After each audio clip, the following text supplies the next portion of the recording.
I, Zenator Rawlings, solemnly affirm that the evidence I shall give before this committee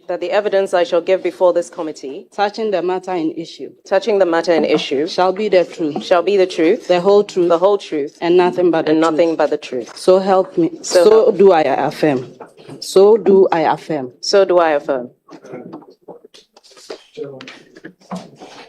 Chairman, Clerk, there's a little problem. Nominee, please be seated. It's not about you. Madam Clerk, please, let's do it again and properly. First of all, you may have to inquire from the nominee based on her own faith and her intention on what she would want to take the oath. Is it by affirmation, by the cross, the Holy Quran, or the Bible? The nominee was holding a Bible and you were administering affirmation. That is not the right way. So please, privately off the record, you must first inquire from her on what she would want to take the oath. When done, then you proceed. So please, kindly take it again, because this cannot be taken as a proper oath taking. Honorable Clerk of the Committee, once the nominee is holding the Bible, it's indicative of the fact that he wants to swear by the Bible. So go by the So swear the nominee in by the Bible. Oh, no. Let's find out from there. I think. Chair, please, I earlier inquired whether she would use the cross or the Bible, and she said she would use the Bible, but she doesn't swear, so she would affirm. Yes. Then, in that case, it's by confirmation. You need not hold the Bible. You just raise your hand. Then, so take the oath again, without holding the Bible. Yes. So let's get clarity, respectfully. Let's not worry the nominee. Nominee, you be seated. Let's clarify this matter. So we are going by affirmation. So advise her on the regular step to take when a person is going by affirmation. Do so privately so that we do the right thing.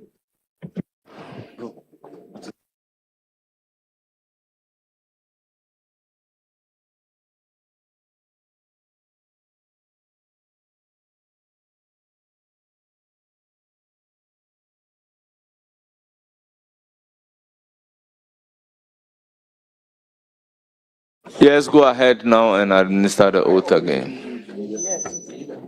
Please.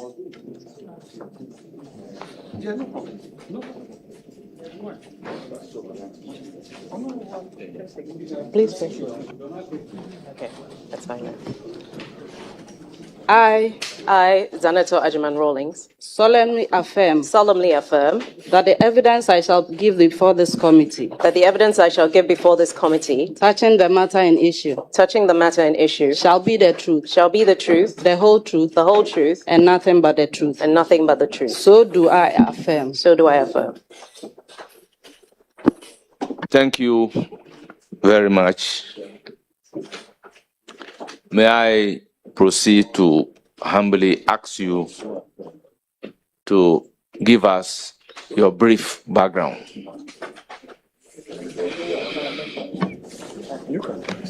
Thank you very much, Honorable Chair, and respectfully, a good morning to the members of the committee and the guests present.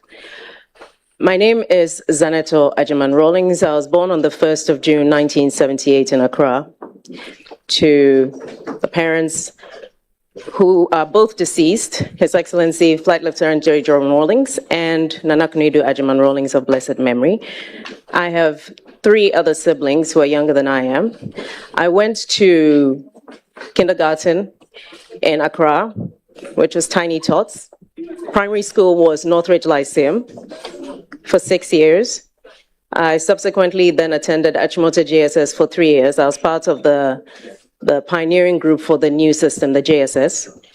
And then I went to Wesley Girls High School for 3 years. After that, I attended medical school at the College of Surgeons in Ireland. And subsequent to that, When I moved back home, I did my master's in conflict, peace, and security at the Kofi Annan International Peacekeeping Training Center. I'm a mother of 3 daughters and an avid environmentalist. I'm the 3rd-term Member of Parliament for Klote-Koli constituency. And by the grace of God, my vote margin has increased exponentially each time I've gone to the elections. I'm also currently the chair on the Committee on Security and Intelligence and the 2nd Vice President of the Pan-African Parliament. Thank you.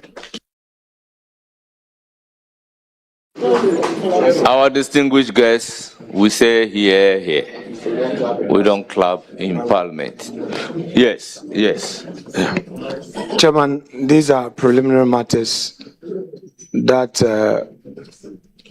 border on the background of the nominee.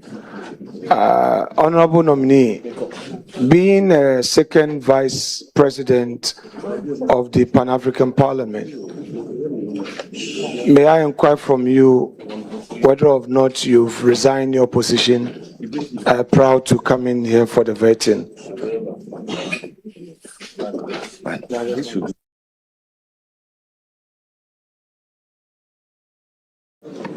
Honorable Chair, may I respond? Thank you very much. The procedure per the Pan-African Parliament is at the next session, I'm to go back and formally hand in my resignation. Thank you.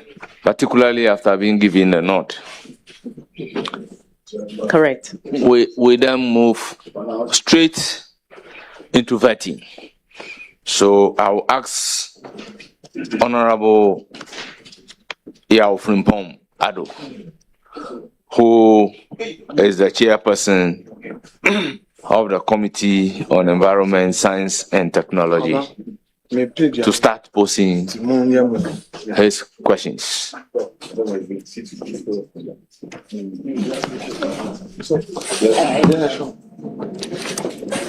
Thank you, Chairman. Honorable nominee, congratulations for getting the nod to lead our ministry, the Environment, Science and Technology Ministry. That has been orphaned for 1 year now.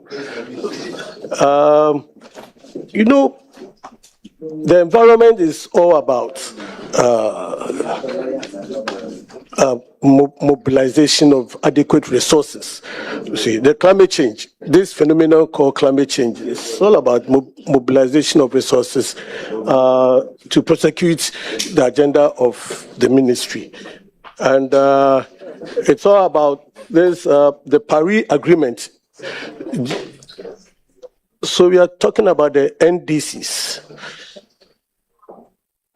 What is your opinion about these NDCs? Yes, Honorable Nominee. I believe you're not referring to the party I belong to.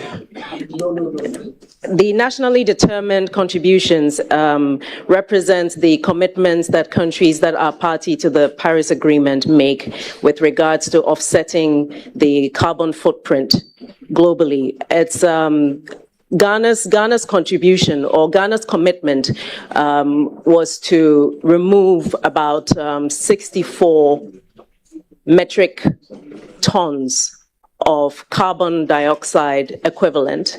And this is supposed to be over a period of about 10 years, ending in 2030. To date, we have so far managed to offset about 43 of that, thereabouts. We still have quite a long way to go, but I think it's a work in progress. The nationally determined contributions are not, the Paris Agreement is not a binding one, and so it really relies on the voluntary contributions of the country, but normally based on the commitments that we make, we're expected to actually deliver on them. Yes. So, Honorable Nominee, what you just opened your knowledge about the NDCs. What are the key elements in Ghana's current NDC 3 the key elements in this NDC3. Yes, Honorable Nominee. Thank you very much, Mr. Chair. The main issues are to reduce emissions and then to also promote and establish green technology. And then finally, to also look at how we can perhaps trade in carbon credits in order to contribute our quota towards the global emissions. Yes. Yeah, Chairman, thank you. Still on the NDCs. What? It's a follow-up to this same NDC thing. No, you are not entitled to 2 follow-ups. So ask a substantive question. Okay. All right. So, Honorable Nominee, there is this, you see, from your committee, going around the various agencies, we observed a very disturbing phenomenon. That is high attrition rate among the trained personnel of GAEC, the MPA Nuclear Regulatory Authority, the other scientific institutions under you, especially CSIR.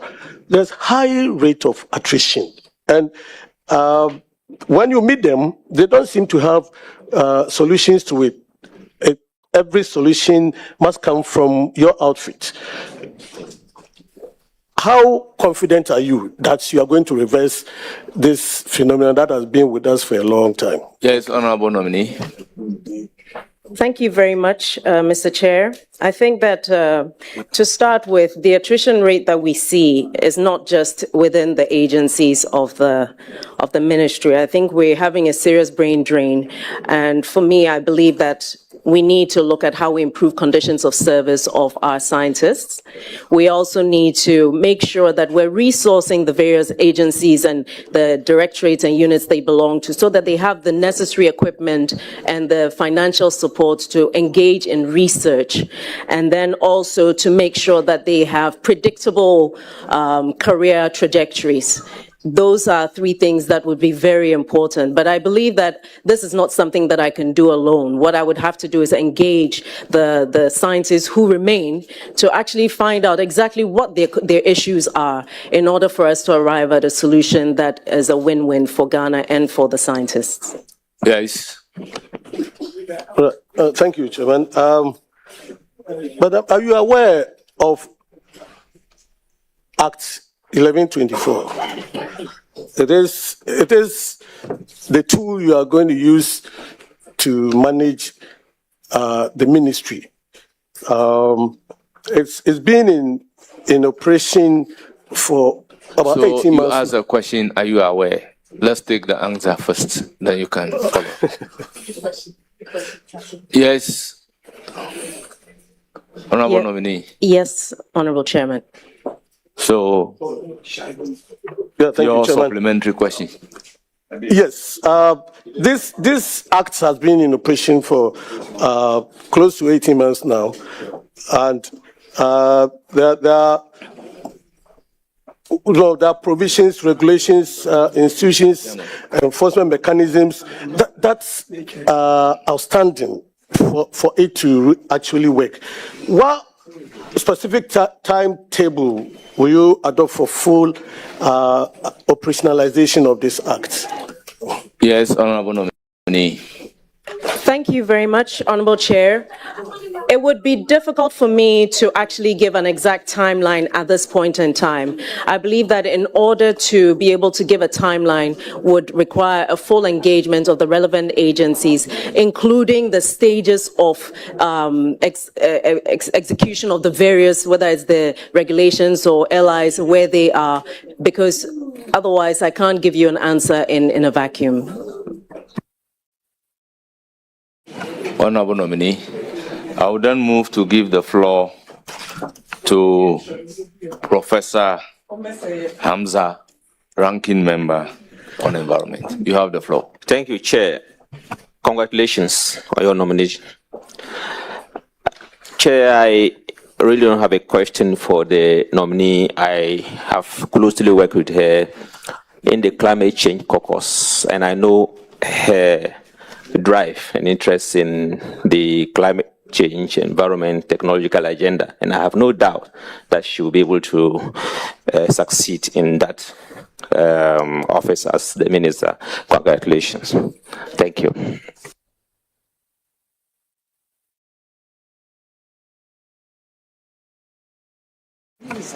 No. Thank you. Thank you very much. I will then proceed to give the floor to Yao Gomado if you are here. Very well. Then we'll move to the committee members since John Dako is also not here. So I'll give the floor to Honorable Patrick Yabwam.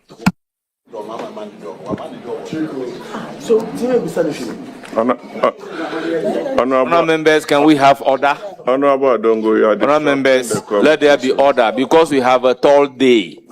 I don't want to walk anybody out of the committee. So, Eric Afu, will you remain silent? You have been named. Thank you, Chairman. Let me use the opportunity to congratulate our colleague and my very good friend for a nomination, and I believe a subsequent approval by the House. Congratulations, Zenator Dr. Rawlings. I'm happy your late parents would have been very happy to be seated behind you this day, not to remind you, but that the good Lord knows best, and I wish you the very best. I'm sure you got some briefing from the EPA before coming here.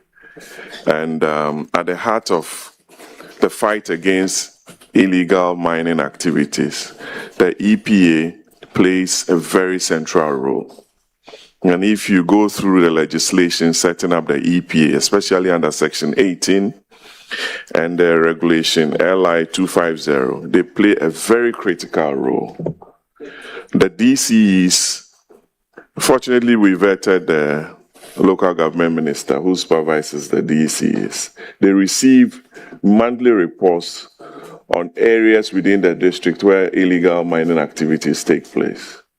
The MAINCOM files reports to them, the EPA files reports to them. I want to find out from you how you are going to coordinate well with the Minister for Local Government, the Natural Resources Minister, and your good self, to eradicate or to fight this very serious canker in this country that we are all glossing over. And we all know the repercussions on the environment and our health needs as a country. Thank you very much. Yes, Honorable Nominee. Thank you very much, Honorable Chair. The fight against illegal mining and the subsequent damage it does to the environment and human life are an all of government and all of society imperative. And I do believe that the easiest way to address it is to have effective coordination between the ministries, departments, and agencies.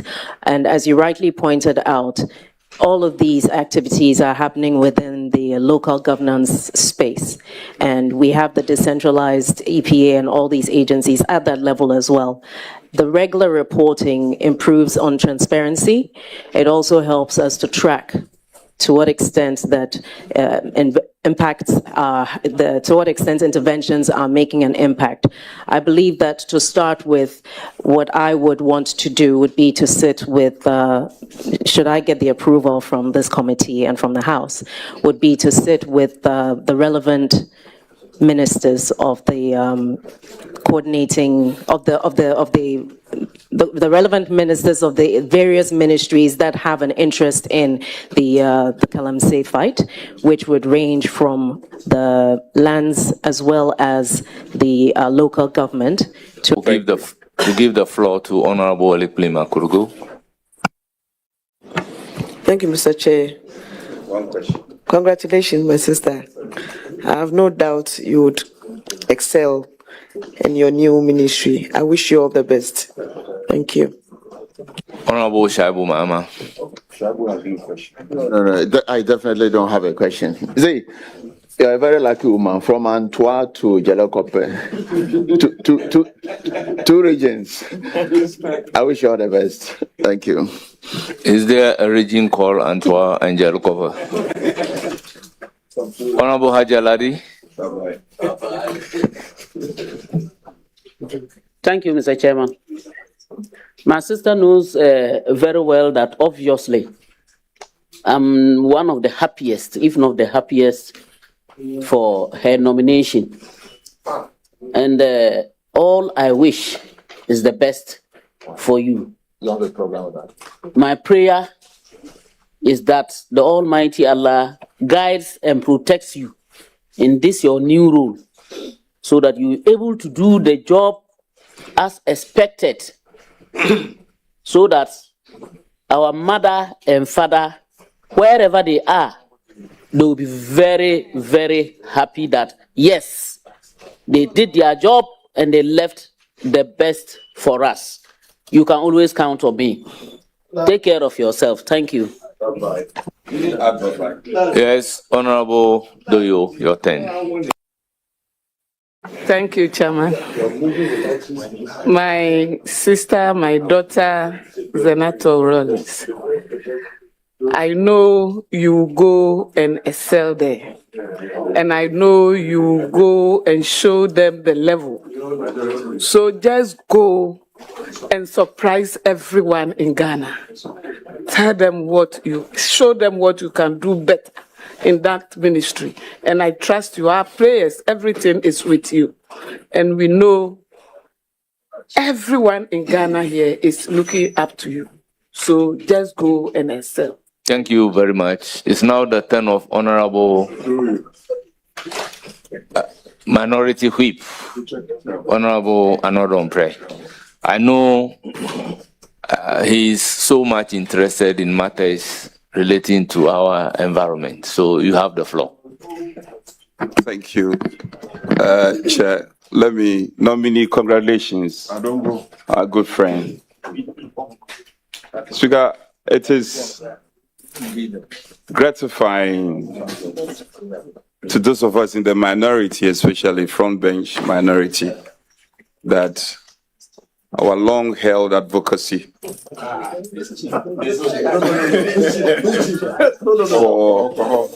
our friend and our lovely sister to be recognized by President Maham has finally paid fruit, and I'm happy. I will take this as your question number one. Oh, well, I'll be in your hands. I'll fully in your hands. And I also know, let me say publicly that, she's personified advocacy on environment. I have engaged you at personal level and even at the PAP. She's one person who has distinguished herself, however fleeting the period had been, as a vice president of the PAP. She's shown brilliance, and I want to publicly commend you. You and I have had a lot of discussion.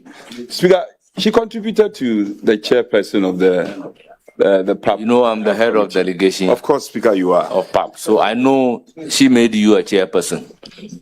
Speaker, by the orders. Well, let me start off, my friend, Doctor. If you look at the global protocols in the context of sustainability, environmental conservation, control of emission, we have transitioned from Berlin to Copenhagen to Stockholm to Paris.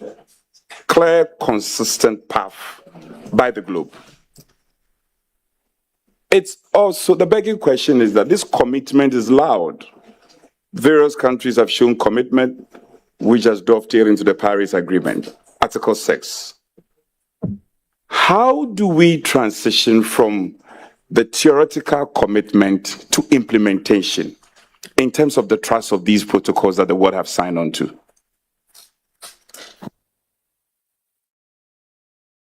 Yes, Honorable Nominee. Thank you, Honorable Chair. I believe that we have already transitioned to the practicalization of Article 6 under the Paris Agreement. We have already signed agreements with countries such as Switzerland and Sweden on a bilateral exchange of carbon dioxide equivalents. And so I believe that what it is for us that's left to do is to ensure that in the process of trading the carbon credits or the carbon dioxide, we do not end up perhaps mortgaging whatever reserve space that we have as a country for developing on our own. So I think it just comes down to the balance of to what extent do you trade in your carbon dioxide in exchange for finance, because whatever you give away in carbon dioxide, you must add to your national emissions because of the accounting system where globally, if you subtract from one jurisdiction, you have to add to the next. So we end up with a net loss when we trade that in, and we have to make sure that the financial benefit that we're getting is not out of sync with what our development agenda is. Thank you. Just a follow-up. Yes. To follow up on the same question. Doc, I started off with Berlin, and I'm sure you're aware Berlin was the first COP. I think now we are at COP 32 or 31. Berlin, the thrust of Berlin was to reduce emission globally. I'm with you when you say we've transitioned, especially in terms of the global exchanges when it comes to the carbon trade. But there are still outstandings. And that's where I was trying to tease your mind and to revert your mind to. But you seem to be focusing on what we have achieved and clearly leaving out what is outstanding. But that is just by the way. My next substantive question is on climate finance and loss and damage. In times past, the globe has focused overly on climate exchange and climate change. Now the narrative globally is on loss and damage. The developed world had promised, continuously been promising some 100 billion to the developing world, which remains as a mirage. Now, Africa, or the developing part of the world, when there is a South-South cooperation, we stand to benefit some $300 billion. How will Ghana buy into this concept of climate finance? And what do you intend to be remembered of as the Minister of Environment who left a good print in terms of government and Africa's ability to buy into this concept, and not just buy into it, where we will not just be spectators, but we will practically benefit from this concept? Yes, Honorable Nominee. Thank you, Honorable Chair. I believe that Ghana has already taken advantage of climate finance. We have some of these World Bank grants that have come in as part of this trade that is around carbon.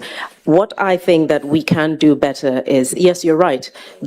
Under the agreement, the developed countries were meant to provide a fund that was to support the climate vulnerable countries, of which Ghana is one.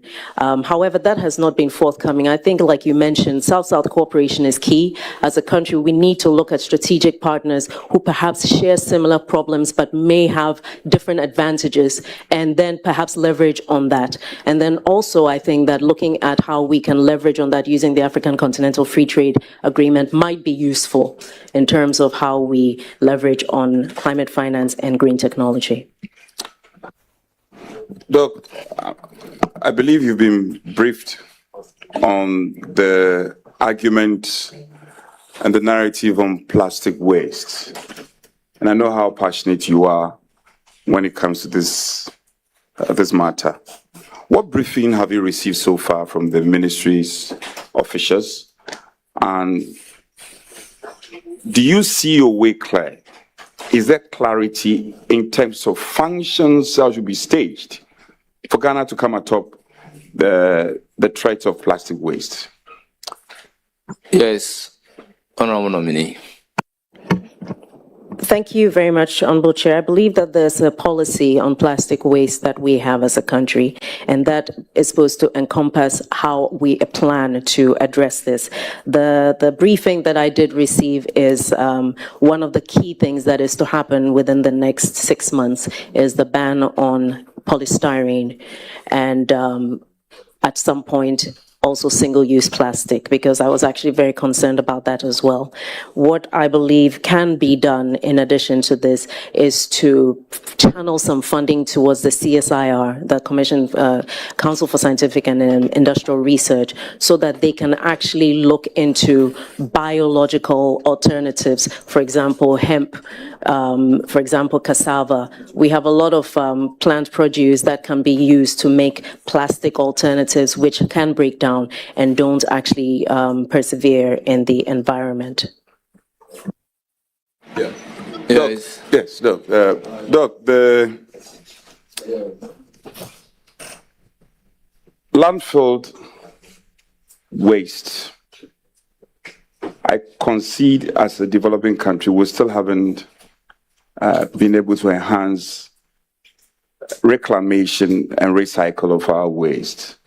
Now, the danger we are facing, for instance, at various landfill sites, is a production of latchet. Latchet, the liquid that comes out of the landfill site. We have a situation in Sawam, in Sumia, for instance. This latchet leaks into water tables in surrounding areas, and it poses huge health hazard. All over Ghana, Accra, many parts of Accra, we have this landfill site, many parts of Eastern region. We should be moving towards recycling of this waste. And waste, as environmentalists will tell you, it's a resource, depending on how we use it. What briefing have you received from the ministry? And what is your thinking going into this ministry, how these concerns should be dealt with? Yes, Honorable Minister. Thank you very much, Honorable Chair. I believe that once again, with regards to the issue around plastic waste, it's an all of government, all of society approach. And the Environmental Protection Agency has a key role to play around the issue of hazardous waste, around the issue of toxic chemicals leaching into our water bodies, especially groundwater. One of the things that ought to be done, and I would want to have greater insight into that, is landfills must have a non-permeable base before items are dumped on it to prevent leaching into the soil and into the groundwater. This is something that has to be looked at as an absolute necessity. I do know that that is what's practiced at the collection point for the e-waste, but I believe it needs to be extended. We need to also create a culture of segregation of waste in order to be able to know what's going where. If we're looking at the creation of compost, then from the household level, from the schools, from the very basic units of our communities, we should start the issue of segregation of waste. Furthermore, there are other ways in which we can handle solid waste. There are countries that import solid waste in order to use for their thermal power generation. We can also look at pyrolysis of plastics, which can then be used to generate fuel and cooking gas. Then there's also obviously the recycling of some kinds of plastic into reusable materials. So there's a wide range of approaches which involves the public education, which also involves better enforcement, and then also the other innovative ways around how we handle plastic waste. Doc, Chair, it's just unfortunate. The chairman has signaled me. Your last question. I have very good questions. Unfortunately, I've been limited. I would have loved for us to have a good conversation. You are clearly showing brilliance when it comes to the environment. The chairman will not allow me, unfortunately. Anyway. So, Chairman is so magnanimous to you. You know the number of questions that you have. Doc, this may be my penultimate. I'm sure he will allow me the very last one, which will have to be on PAP, Pan-African. That one he will not refuse. I know he is the leader of the delegation. If he refuses, I may have to report him to the president of PAP. Doc, So far, you're doing well. You're showing brilliance. I commend you. The usage of mercury in small-scale gold mining it's come up repeatedly as a concern, and I'm sure you do know this. How will you be able to track this problem? Mercury, and we are told traces of mercury is found in agriculture foodstuff, and you know the danger that mercury poses to our health.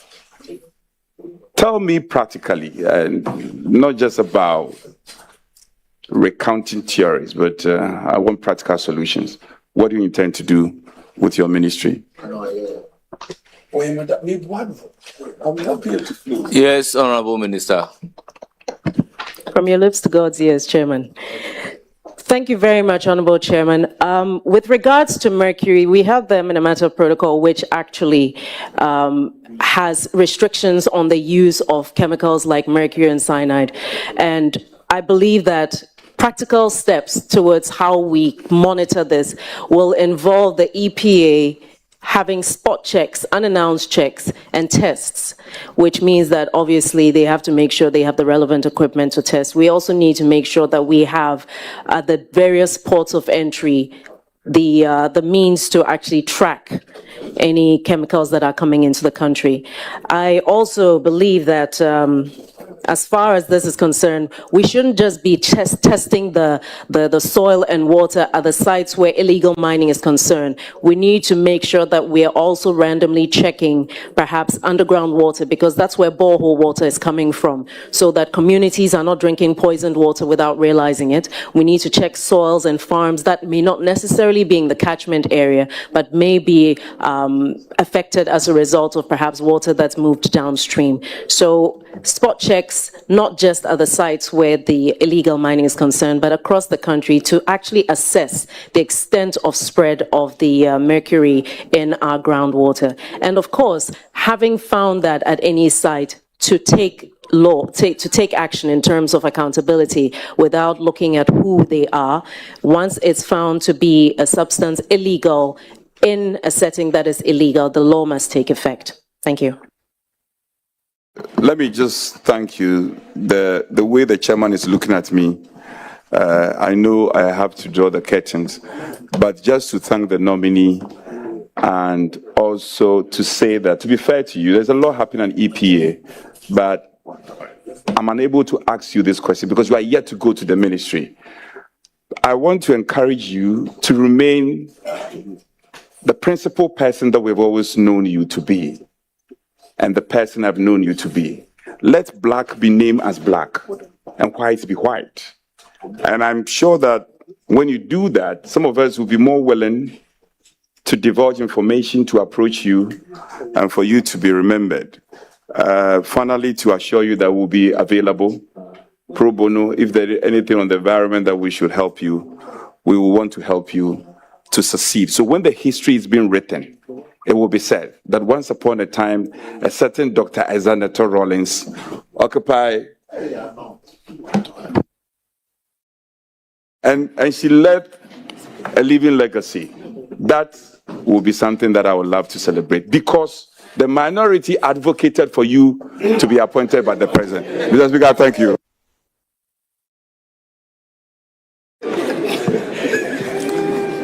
Honorable James Agalga, you have the floor. Chair, thank you very much. Honorable Senator Ajiman Rawlings is very disciplined. In fact, when she first arrived in Parliament, I worked very closely with her. She was a friend to the Defense and Interior Committee and actually assisted us very well. Subsequently, she was made a full-blown member and elevated to the position of deputy ranking of that same committee. I was ranking. And so we worked very closely. And therefore, I am in the best position to bear testimony to the competence of Honorable Rawlings than any other person in this house. Yes. Yes. Yes. No. Aside that, when the Committee for Security and Intelligence was created under the new standing orders, Mr. Chairman, she again acquitted herself. Leader, the floor is given to you to ask questions. So it's either you have a question for the nominee or you don't have a question for the nominee. So, Mr. Speaker, I would urge all of us, with your permission, that our marching orders for Honorable Rawlings is to proceed to the ministry and excel once again. Thank you very much, Honorable Rawlings. Congratulations. Yes. Well, he's urging the members to vote in her favor. So, Ranking, you have the floor. Ranking, you have the floor. Thank you very much. To see you. Honorable Dr. Zenator Rawlings, congratulations. I am very proud of you as a woman, but I am highly disappointed in a way for you leaving your position at the top. I had a lot of expectations, but I have not hidden my disappointment from anybody at all. But what I would like to know is to, if you don't mind, to let me know what actually informed you to accept this position instead of the PAP position. Thank you. Yes, Honorable Nominee. Thank you very much, Honorable Chair. My first duty is service to my country. I was sent to PAP as part of the delegation from Ghana. And as prestigious and as challenging as the position of Second Vice President of PAP is, I was called to serve my country. And given the very central role that issues around the environment currently play, not just in Ghana, not just across the continent, but globally, I felt duty bound to actually come. And furthermore, I believe that the vision that His Excellency the President has with regards to the environment is something that truly aligns with my beliefs, and I felt that it was an obligation to serve. Thank you. Thank you very much. I know how disciplined and how committed you are to your country. And one of the things that I want us to look at is about artificial intelligence and humanity issues. We have our challenges, we have our chances, and we have our controls. What is your view about this issue?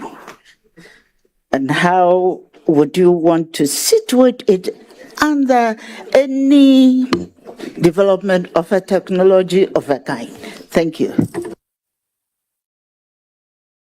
Yes, Honorable. Thank you, Honorable Chair. Artificial intelligence is a double-edged sword, and as useful as it is, and as useful as it can be, we have to ensure as a country that we put in the necessary safeguards with regards to the technology, with regards to the human capacity, with regards to the legislative framework to ensure that as we roll it out, because we're already using AI in some form. However, the most crucial aspect is to ensure that we have the proper oversight, human oversight of artificial intelligence as we use it, whether it's to perhaps set, maybe AI bots to observe changes in the soil, or whether it's to observe movement around illegal mining sites, whether it's to monitor the afforestation projects, or whether it's simply to just help to track some of the things that the various agencies are doing in order to provide transparent, transparent dashboard for the public to see what is being done. So I believe that as positive as it is, as it can be, we have to be very careful that it doesn't run away from us in terms of the safeguards and oversight. Thank you. Follow up, please, Mr. Yes. I just want to ask you this simple question. Do you think legislation can solve some of the challenges that we have been faced by the introduction of artificial intelligence? Thank you. Yes, Honourable Nominee. Thank you, Honourable Chair. As I mentioned earlier, building the human capacity as well as the necessary soft and hardware around that would be key. Legislation on its own is only as good as the execution, the implementation, the enforcement as we have around that. And the human capacity is key. I believe that that is really essential if we're to get a handle on how AI is used within our jurisdiction. Thank you. Thank you, Mr. Chair.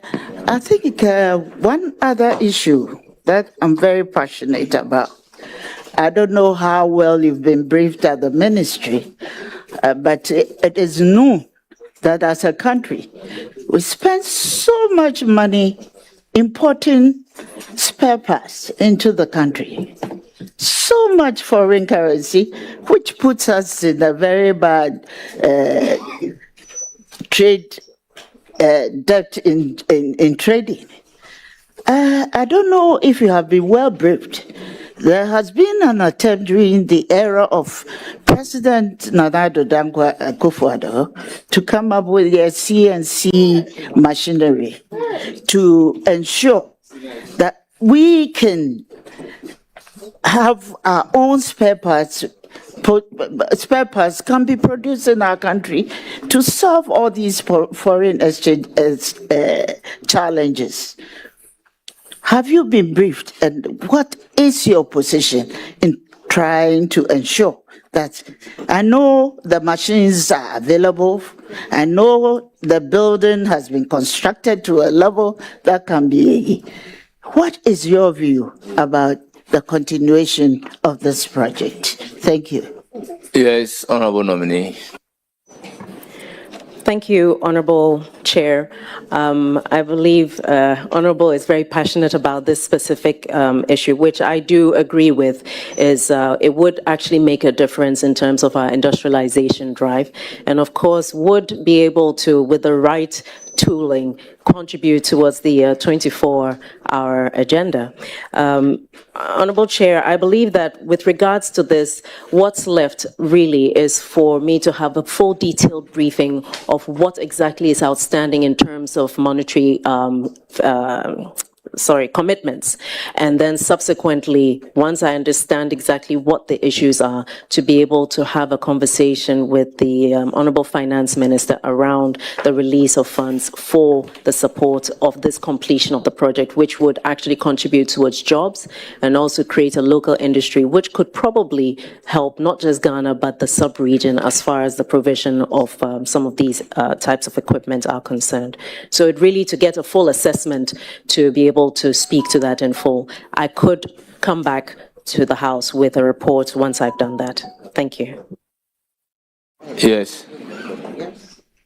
Thank you, Honourable Chair. Honourable Nominee, I must say that you are somebody that I expect to lift the female flag of Ghana very high. And it is my prayer that you really excel in this position which you have taken, because it is a very, very challenging ministry. And to have an impact in that ministry, we need a disciplined person like you to manage the ministry. And having been in Parliament, you will also ensure the enforcement of policies that will be required to undertake the various aspects of your ministry. One thing that I want us to look at is the policy on the ban of plastics. I know you've given us some answers on it, but we have a timeline of 6 months. You know, the indications you gave about what could be done to ensure the implementation of this policy, some of them require a long-term approach or long-term solution to these issues. My simple question is that, how do you look at the policy? Whether the implementation has been done rightly? If not, what would you propose should be undertaken to ensure full and successful implementation of this policy? Yes, Honorable Nominee. Thank you, Honorable Chair. I believe that the EPA just, I think a couple of days ago, was actually in Kumasi raising awareness to the general public on the impending ban on styrofoam. Honorable Speaker, I believe that the dangers around the use of polystyrene cannot be glossed over, and it has to be done. I think if not to belittle the issue, but I remember as children, when you wanted to go for Antina's rice, you took your own pots to go and buy the rice. And I'm not sure at which point putting plastic within plastic within plastic became the norm. And I think it comes down to a change in behavior. Obviously, behavior change is something that can take time, but it can be incentivized, or it can be, you can put penalties in place. It comes down to how we enforce and the seriousness with which we seek to address this. I stand by the fact that the timeline has to be maintained. It's long overdue.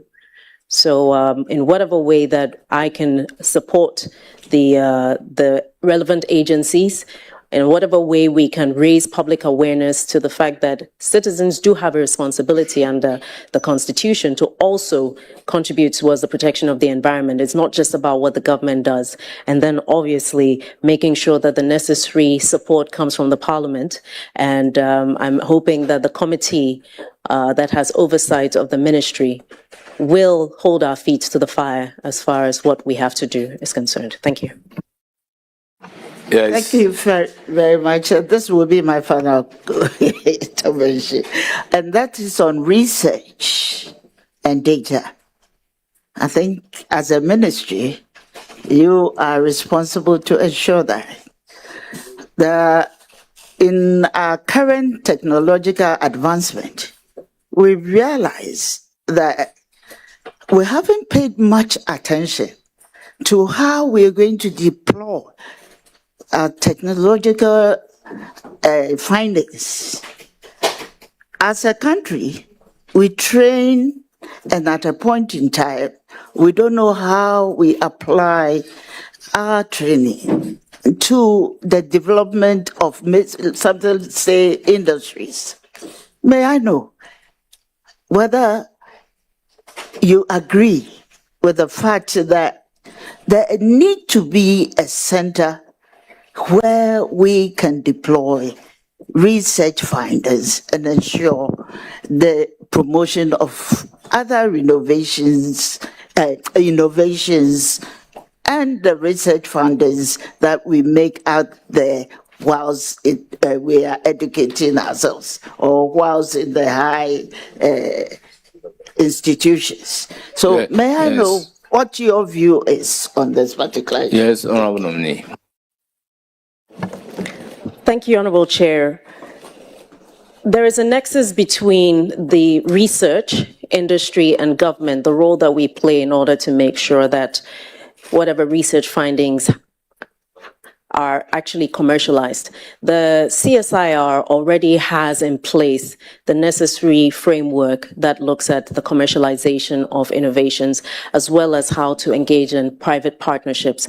What I would be looking to do is to understand what we currently have as far as innovations are concerned and how we can speed up the process of engaging private partners and looking at the commercialization of some of these innovations. I think key to that as well is also the protection protection of intellectual property to reassure scientists of the fact that when they actually put in their very best, they're recognized and their work is also protected. Thank you. Honourable members, it's now the turn of Honourable Riketi.